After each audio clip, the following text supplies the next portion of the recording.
The Guard, Episode 4, the facility awakens, the power dipped, and every shadow stood still, as if listening. For a heartbeat, the entire world froze around Ethan. One moment the lights shuddered, the next they guttered into a trembling pulse, like the facility itself was holding its breath. The darkness still clung to him, sticky and alive, whispering that last word in his ear, "Dad." Ethan steadied himself against the wall as the emergency bulb sputtered back to life, glowing a weak and desperate red. The toy in his hand radiated its unnatural warmth, thumping faintly, like something trapped inside was trying to breathe, but he didn't drop it, not anymore, because now he knew the truth. This place didn't just mimic voices. It remembered them, and it wasn't done with him yet. The corridor leading to Sector B stretched ahead, long and coiled like the throat of some metal creature waiting to swallow him whole. Mist curled along the floor, whispering at his ankles. Pipes overhead groaned as if something crawled through them, something slow and patient. Ethan forced himself forward, each step echoing like a countdown. Then a low hum started, faint, vibrating through the floor. Growing, Ethan froze. The lights flickered again, once, twice, then steadied, but the shadows did not return to normal. They stayed still, too still, like they were listening for something, or someone. A shiver clawed down Ethan's spine. "Don't," he whispered to himself.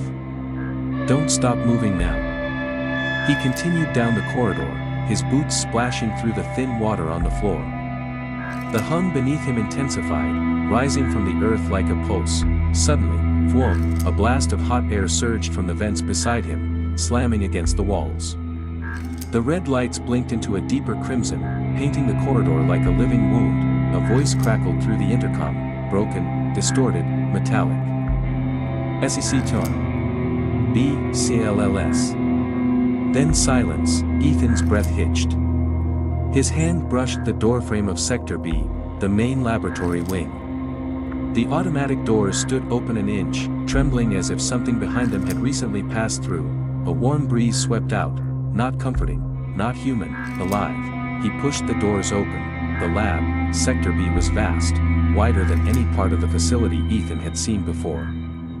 Rows of shattered display screens flickered along the walls, each one filled with static and warped silhouettes.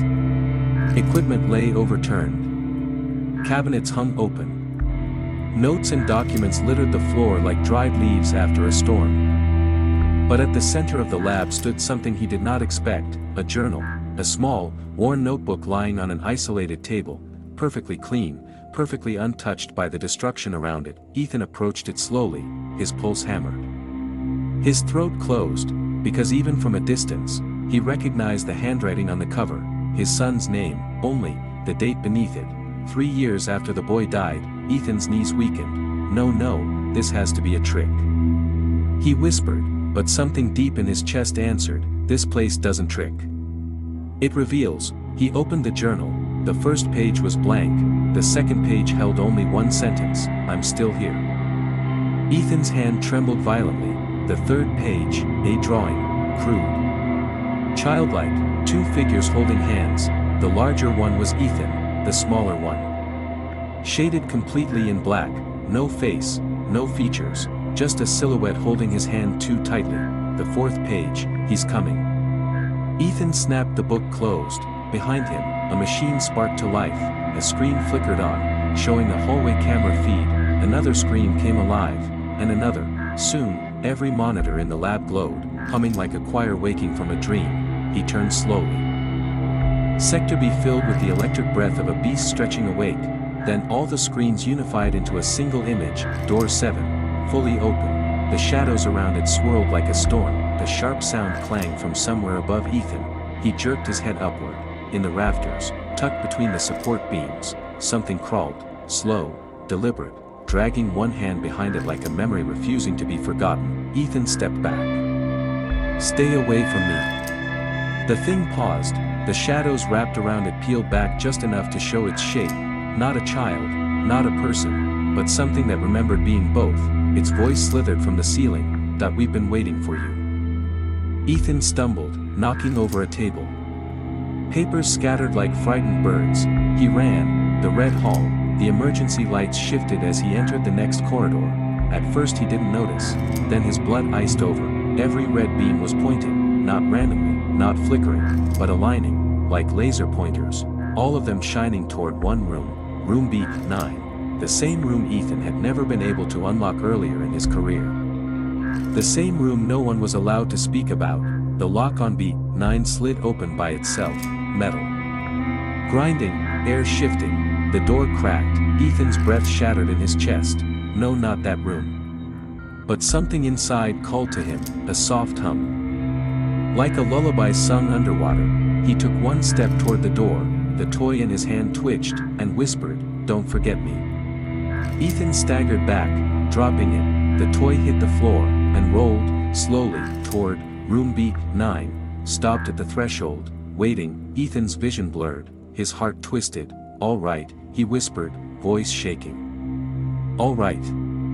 I'm coming." He stepped forward, the door yawned open, swallowing him into the dark, the room that shouldn't exist. Inside, cold air wrapped around him like a shroud, a single chair sat at the center, straps dangling from the arms. Dried stains beneath it, a monitor beside the chair flickered awake the moment Ethan entered. A video began to play, his hand flew to his mouth.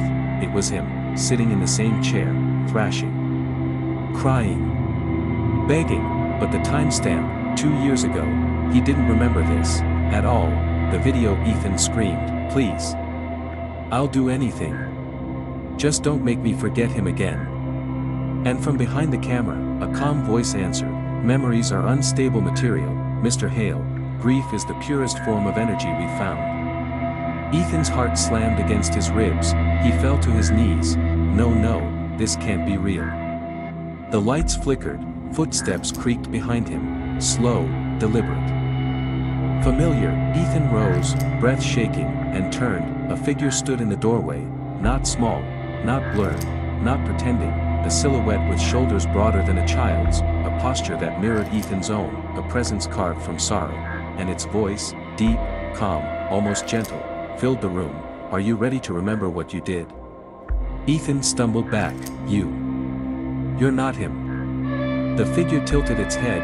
"No," it whispered, "I am what you made, when you begged them to erase the pain." Ethan's blood froze. "I am the memory they took from you." The door slammed shut behind it, the red lights dimmed, the room tightened, and Ethan realized, he wasn't trapped with the creature. He was trapped with a part of himself. TOB continued. If you enjoy this story, don't forget to like, comment and subscribe for more.